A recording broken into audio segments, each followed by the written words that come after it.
Hello everyone, this is assignment number 5 on the subject IT145 section BT1. The assignment states that we need to watch one episode of CSI Cyber and I choose episode 4, Fire Code. So we need to reflect on this episode and relate the episode to the topics discussed in our subject. So the episode starts with a fire. A fire started out in one girl's apartment by a pyromaniac.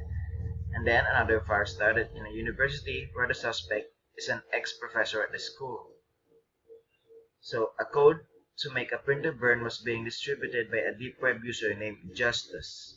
And he asked for $10 million else he would post the code online. It would be a disaster since anyone can now produce fire remotely. So our story revolves around this guy, Brody Quest Nelson, a former black hat.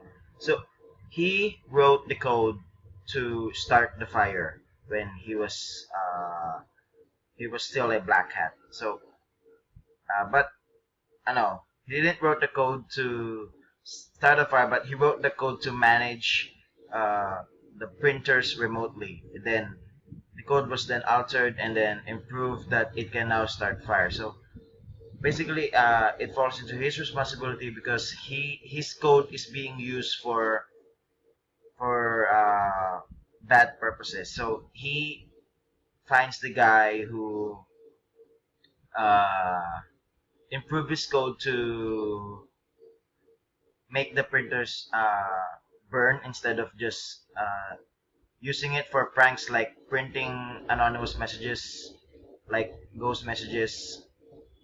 That's the real purpose of what his code does, but it is then improved by just letting the printer burn. So he eventually found out that it was his friend, one of his friends, that wrote the code to burn the printer. So his friend got caught, and that's it, because his friend doesn't want to be the good guy. He wants the money so bad and doesn't want to join the FBI. So he got caught and jailed.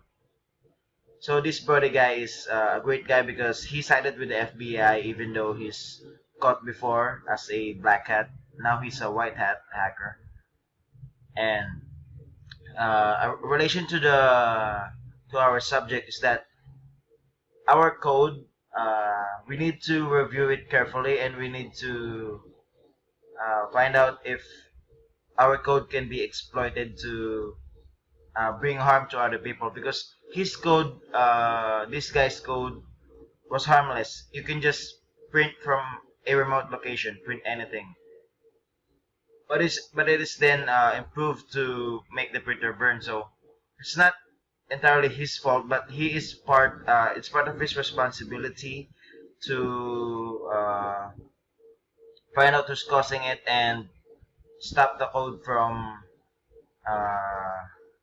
being distributed online, because his code is can harm people. So that's it. Review the code, and also do not use the code to harm other people. It's just not right. Using a harmful code to gain money is a crime, and yeah, it's a crime and it's unethical. That's all.